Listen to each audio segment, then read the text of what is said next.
Hey guys, what's up? This is Morgan from MorganLett Insights, and welcome home. Welcome back to the channel. In today's video, we are going to be chopping up and discussing, breaking it all the way down, the weekly astrological forecast for July 20th until July 26th. So if you're wanting to know what's going on this week in the cosmos, Morgan, I've got you, my love. We've got you covered. So let's go ahead and just dive in. One thing I want to start the video off with is that this is new moon week.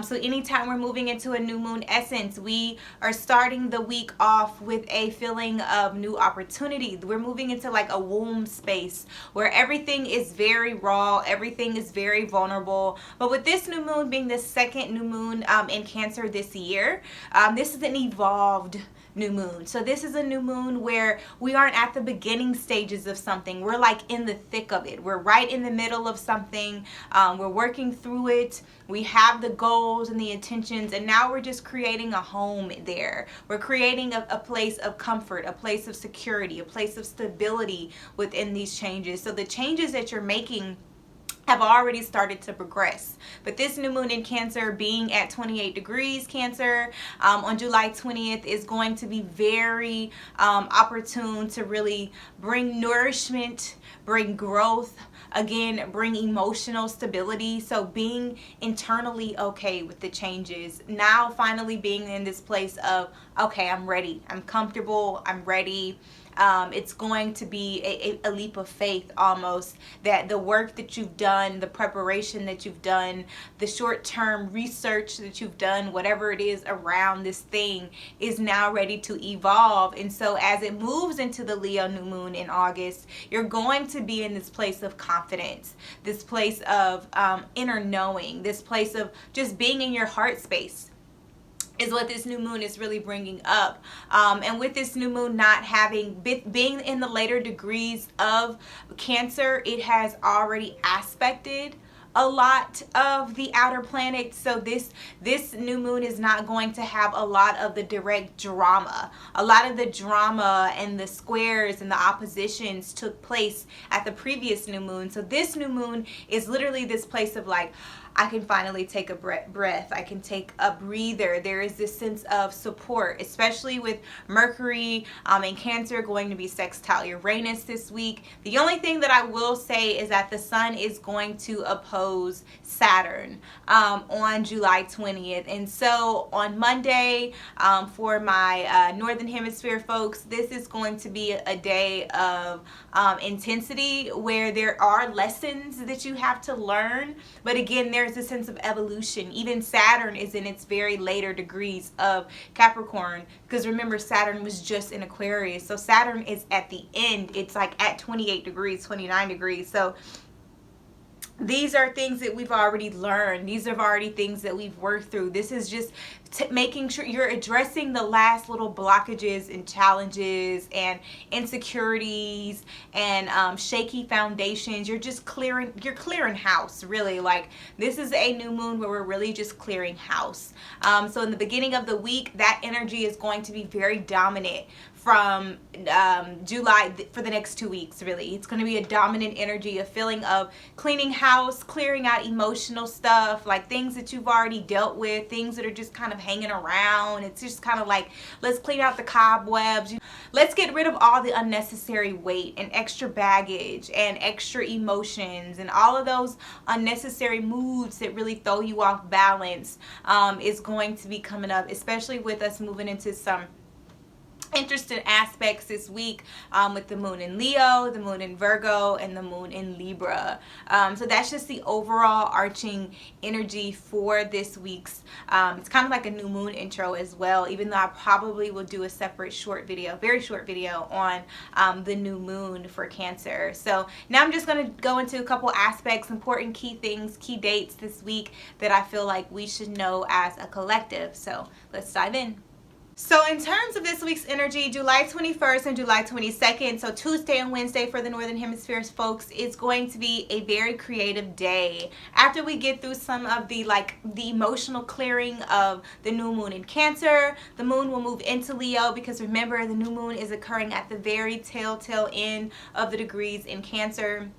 So as the moon moves into Leo, July 21st and July 22nd is a day of creativity and inspiration and joy and play, and really kind of just releasing a lot of the stress. That's going to be a period where people are not going to be as work focused. A lot of people might be traveling or using more of their free time, getting involved with their kids, because the moon is in Leo and our inner child is activated. The moon in Leo is also going to be sextile Venus and Gemini. So this is bringing support through our relationships, support through our friendships, just really starting to remember that just having fun, making sure that we are staying engaged as possible. Quarantine is difficult.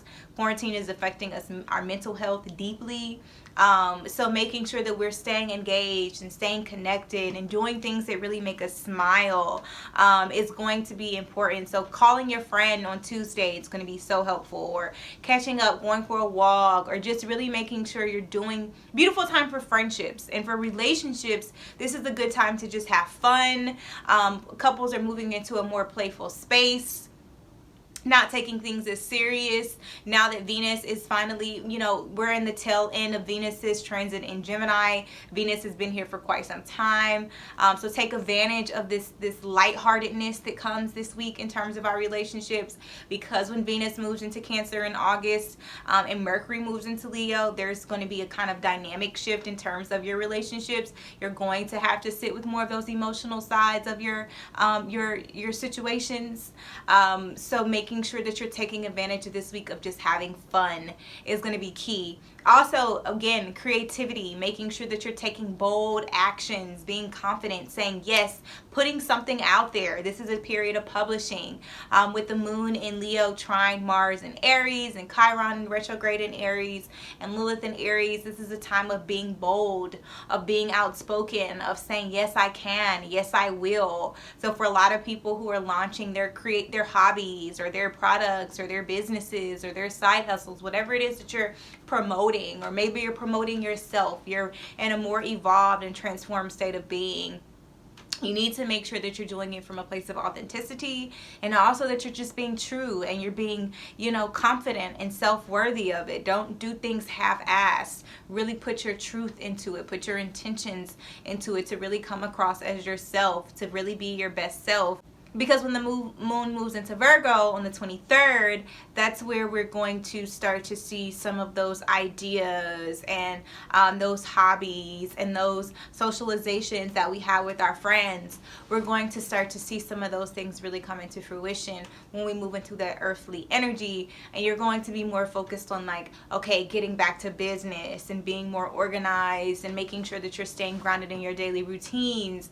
So the 22nd and the 21st and the 22nd is a really good day to just let loose and to have fun, and not to be so focused on your work, because that energy is going to shift when we move into Virgo's energy on the 23rd with the moon.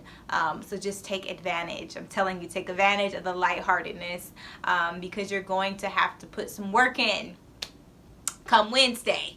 Thursday, you're going to have to put some work in to move into those weekend vibes with the moon in Virgo, and then really creating a sense of self-balance and boundaries when the moon moves into Libra at the end of the week. So one thing I want to point out is that the moon in Virgo on July 23rd is going to square Venus in Gemini. And so there is this sense of overthinking. Okay, we've got both the thinkers, both of our signs that are ruled by Mercury. We've got Virgo, we've got Gemini, we're dealing with Venus, and so we're dealing with the moon. And so there's like fluctuations happening in our relationships that really want us to be flexible, that want us to be more open-minded, that want us to be more embracive and acceptive of other things that are outside of our comfort zones. And so you need to just be mindful that on the 23rd, you might run into a situation where you're having a conversation with someone, right? Because the moon in Virgo is sextile Mercury in Cancer. So you want to talk, you want to express your feelings, you want to be open, you want to be like, oh, I love you, this is how I feel, this is how you made me feel. Or you're coming off the high of the moon in Leo, so you're feeling very romantic and passionate and fiery and sexy, and so you are being more expressive. But maybe you're so expressive that you're having a conversation with someone and you realize your differences, so now your feelings are hurt. Or maybe you're feeling judgmental. You need to kind of let that go and don't allow differences in perspectives to taint the joy. Like, keep the joy as the priority and understand that people have differences of opinions. You don't always have to think in tandem for you to be in alignment. Alignment doesn't always have to be we on the same note. You can just be in the same arena and still be in alignment. You don't have to always be on the same team. You can be playing in the same arena and still kind of be in alignment with each other's vibe. So don't ruin good situations because of indifferences and judgmental. Be very mindful of how you judge others on the 23rd. That's going to be key. That's really coming. This weekend is where things get tricky. So Saturday the moon is in Libra. Saturday and Sunday the moon is in Libra. But the moon on Saturday is going to oppose Mars and Chiron retrograde in Aries. And so anytime we're dealing with the moon in Libra, this is a time where emotionally, mentally, spiritually, it's like a period of self-care. Like, you're very relationship oriented. You don't want to be alone. You know, you really want to talk. You want to connect. You want to share your ideas. You want to share thoughts. You want to share space with someone. Libras are all about companionship. So anytime the moon in Libra is going to be opposed Mars and Aries, this is a time where your self-care, your boundaries, your ideals, your values surrounding relationships and partnerships and how you just connect with people in general is being challenged on a personal level. So this brings, like, anytime you see this Mars and moon, it's irritation. Like, it's irritation on a very subtle level. It could be something as simple as, like, you have plans to do something for yourself and you're in a position where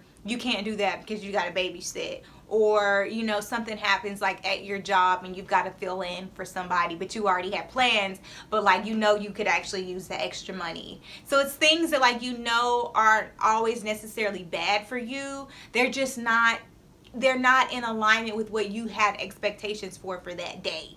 So this weekend, you need to just prepare for your plans to kind of get deviated and to make sure that you're waking up earlier, you're going to bed earlier, just creating more space and flexibility for self.